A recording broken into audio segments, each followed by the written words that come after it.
My story begins in a house that never truly felt like home. My mother, a successful dentist at a private clinic, married my father, who worked as a manager in a trading company. When they tied the knot, Dad moved into Mom's house. I came along a year later, and for a while, everything seemed perfect. One day, Dad came home early, his face twisted in anger. "I quit," he announced, throwing his briefcase onto the couch. "That damn boss can find someone else to push around." Days turned into weeks, and weeks into months. The house filled with the sound of the TV and the click-clack of Dad's game controller. The smell of beer became a constant presence. I was young, but I wasn't blind. I saw the way Mom's smile tightened when she came home to find Dad sprawled on the couch, surrounded by empty cans. "John, you need to find a job," Mom would say, her voice strained. "I'm looking, Sarah. What do you want from me?" Dad would shout back. "There's nothing out there that matches my skills and pay grade." Their arguments became a nightly ritual. I'd hide in my room, pillow over my ears, trying to block out their angry voices. During their worst fights, Mom would pack me off to Aunt Lisa's house. Aunt Lisa lived just a 15-minute drive away, with Uncle Mark and my cousin Tommy, who was a couple of years younger than me. I loved being at their house. It was always warm and filled with laughter. Uncle Mark would teach me and Tommy how to play board games, and Aunt Lisa would bake cookies that filled the whole house with the smell of chocolate and vanilla. "You know you're always welcome here, sweetie," Aunt Lisa would whisper to me as she tucked me in at night. "No matter what." Those words were a lifeline. As much as I loved my parents, being at Aunt Lisa's felt more like home than my own house ever did. One day, after a particularly nasty fight, I overheard Mom talking to Aunt Lisa in the kitchen. "I don't know how much longer I can do this, Lisa," Mom sobbed, "but I have to try for Robin's sake." I wanted to tell her she didn't have to, that I'd be okay if they split up, but the words stuck in my throat. I was just a kid after all. What did I know about marriage and love? Little did I know, things were about to get a whole lot more complicated. Dad finally got a job, but it came with a catch. Lots of business trips. At first, it seemed like a blessing. When Dad was away, the house was peaceful. Mom would help me with my homework, and we'd have quiet dinners together. But as the months went by, I started to notice something was off. The way Mom's face would tighten when Dad called to say he'd be away for another week. The hushed phone conversations she'd have with Aunt Lisa when she thought I couldn't hear. I was barely 8 when my world came crashing down. It was a quiet Tuesday afternoon, and Mom was helping me with my math homework when the doorbell rang. I remember the confusion on her face as she opened the door to a man I'd never seen before. "Mrs. Thompson, I'm Robert Hanson, John's boss," the man said, his voice tight with anger. I watched from the stairs as Mom led him into the living room. Their voices were hushed, but I could hear the tension in every word.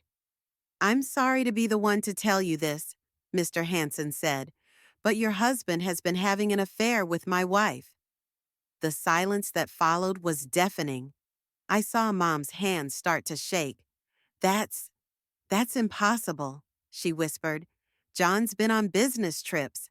Mr. Hanson pulled out an envelope. "I'm afraid not. These are photos of them together.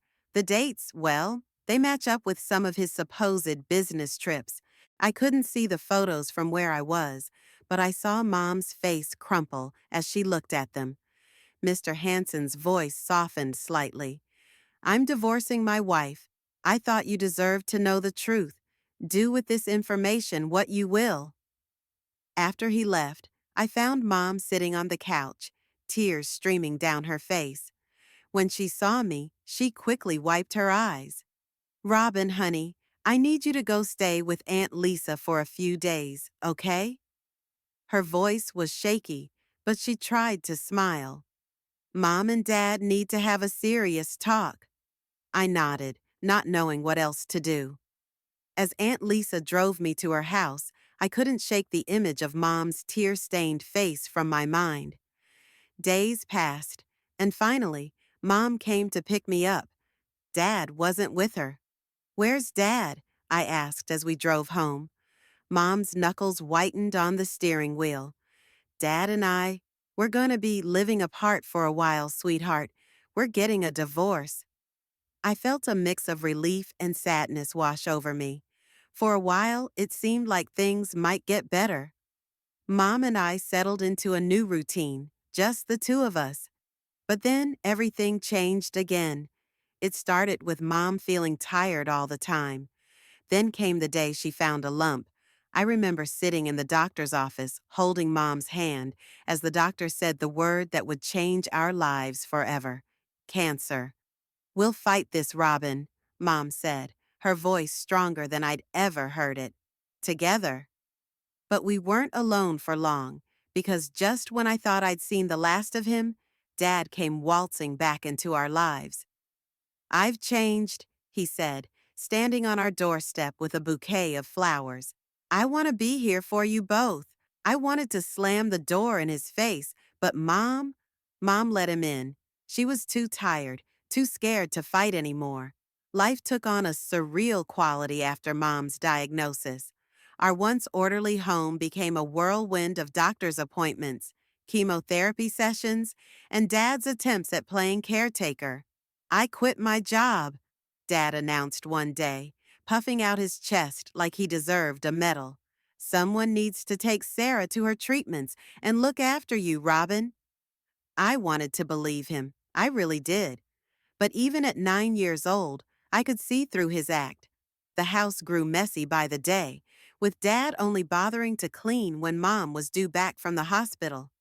"Robin, sweetie, can you tidy up a bit?" he'd ask, not even looking up from his phone. "Your mom's coming home tomorrow." I did my best, but what could a 9-year-old really do?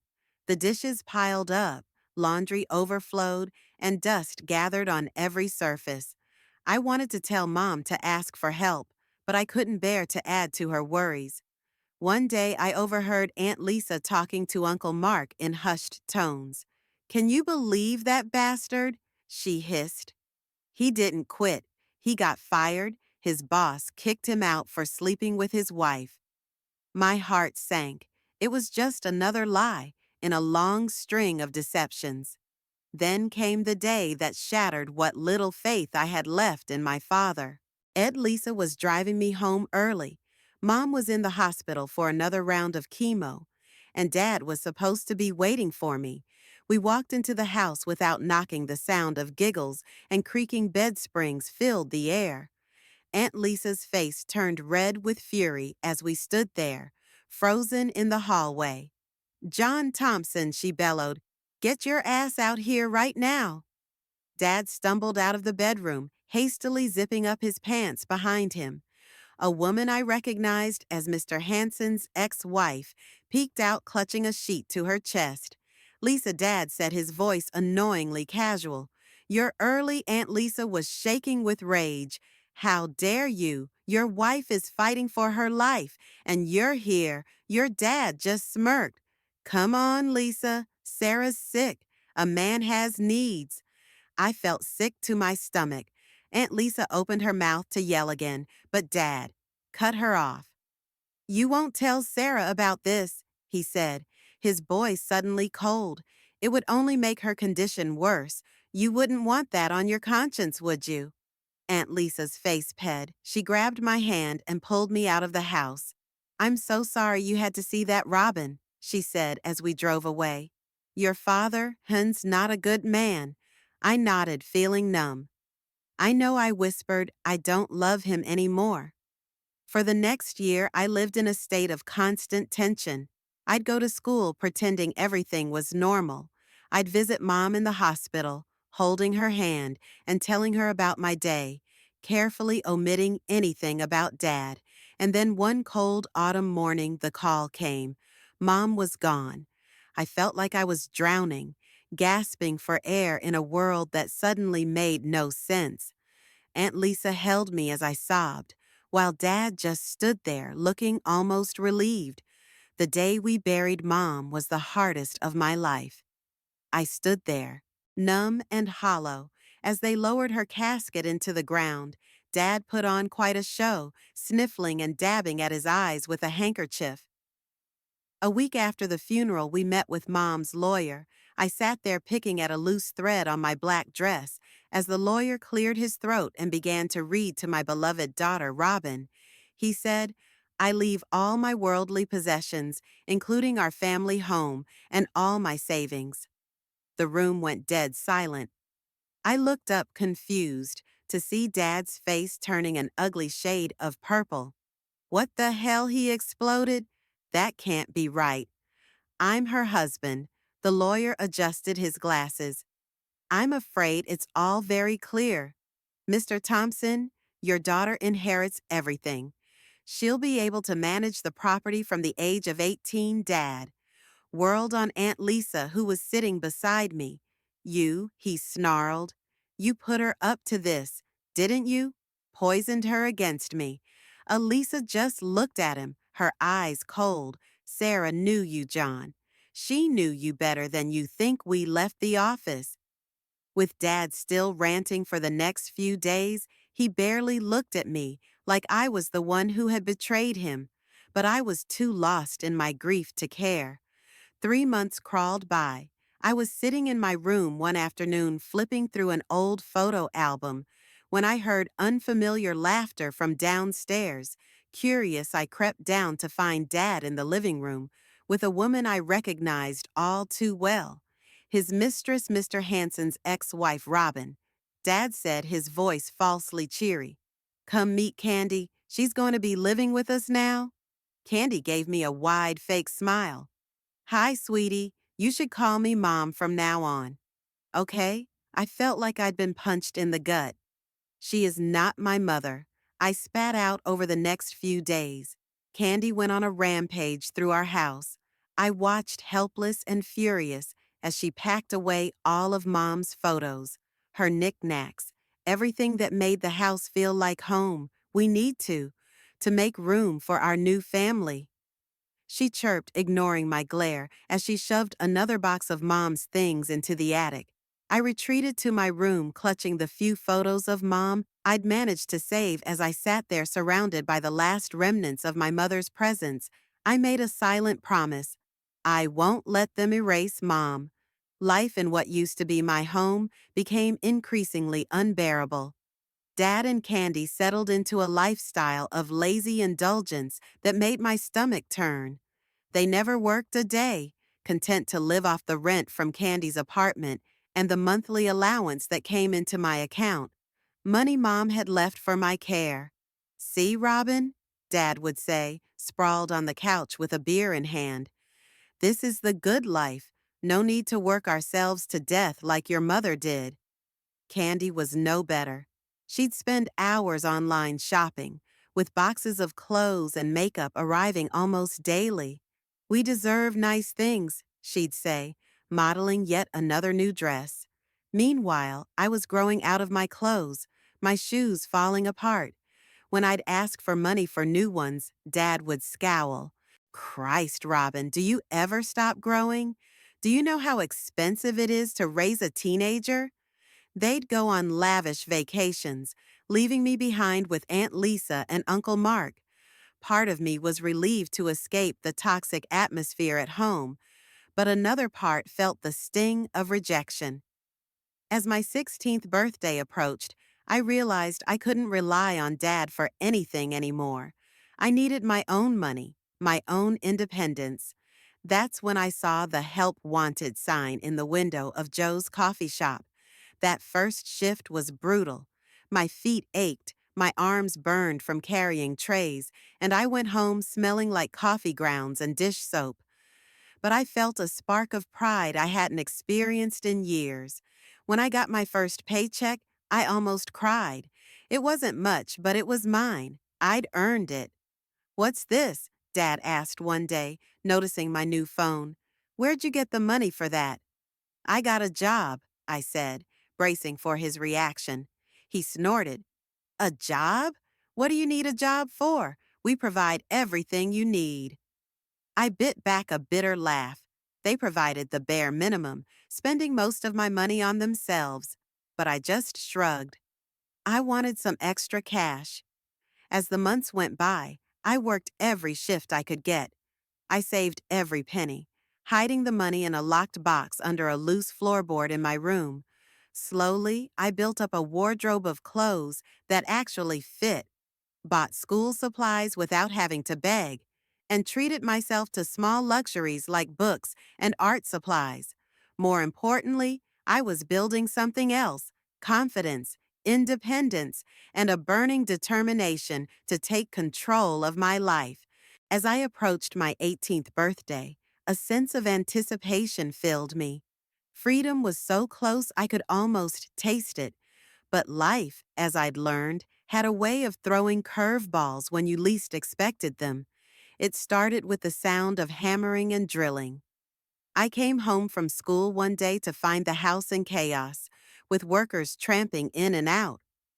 "What's going on?" I asked, dodging a man carrying a bucket of paint. Candy waddled over, her face flushed with excitement. She grabbed my hands, her eyes sparkling. "Oh, Robin, we have wonderful news. We're having a baby." I felt like I'd been punched in the gut. Dad appeared behind her, grinning from ear to ear. "Isn't it great, kiddo? You're going to be a big sister." I forced a smile, feeling more alone than ever. "Yeah, great." As the weeks passed, I watched as they transformed the house. New furniture arrived, walls were repainted, and baby items started appearing everywhere. I felt like a ghost in my own home, invisible and unwanted. Then, a month before my 18th birthday, everything fell apart. I came home from school, exhausted after a long shift at the coffee shop, to find the door to my room closed. A cute little sign hung on it, reading "Baby's Room" in pastel letters. "Dad? Candy?" I called out, a sense of dread filling me. They appeared from the living room, Candy's pregnant belly leading the way. Dad had a strange look on his face, a mix of satisfaction and determination. "Robin," he said, his voice oddly formal, "Candy and I have been talking. We need your room for the nursery. We think it's best if you move out." The world seemed to tilt on its axis. Move out? But where am I supposed to go? Candy bustled forward, shoving a suitcase into my hands. "Don't worry, I packed your things myself.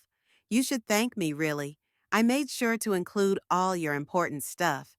I opened the suitcase, seeing a jumble of clothes and a few personal items. Everything else, my books, my art supplies, the mementos of Mom, was gone. "But this is my home," I stammered, tears welling up in my eyes. Dad's face hardened. "Not anymore. It's time for you to grow up, Robin." I fled, suitcase in hand, tears streaming down my face.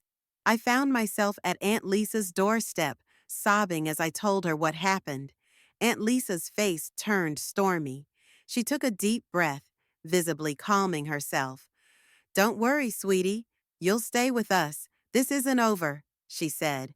She marched to the phone and called her lawyer, explaining the situation in rapid-fire words. I sat on the couch, feeling numb as she talked.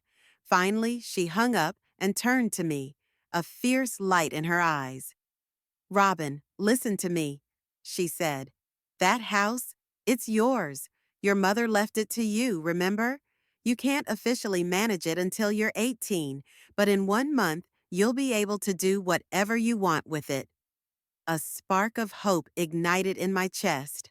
"So they can't just kick me out?" Aunt Lisa shook her head. "No, they can't. And once you're 18, you can kick them out." For the first time in years, I felt a smile, a real, genuine smile, spread across my face. "1 month," I said, my voice stronger than I expected. "Just 1 more month." As I settled into Aunt Lisa's guest room that night, I felt a mix of emotions: anger, hurt, but also a growing sense of determination. Dad and Candy thought they'd won, that they'd finally gotten rid of me, but they had no idea what was coming. The morning of my 18th birthday dawned bright and clear. I woke up feeling a mix of excitement and nervousness, knowing that today was the day everything would change. Uncle Mark drove Aunt Lisa and me to the house, my house. As we pulled up, I took a deep breath, steeling myself for what was to come. We marched up to the front door, and I knocked loudly, my heart pounding in my chest. After a moment, the door swung open. Dad stood there, his face darkening when he saw us. Behind him, Candy waddled into view, her pregnant belly even bigger than I remembered.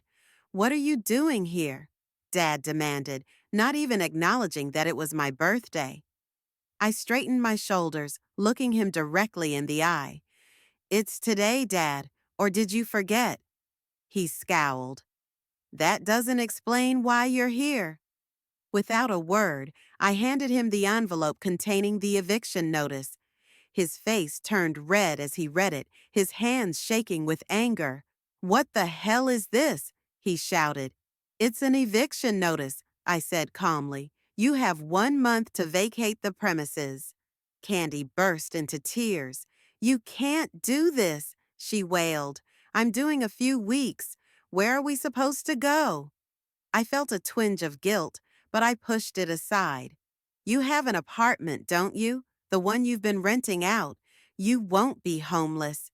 They started shouting, calling me cruel, ungrateful, a monster.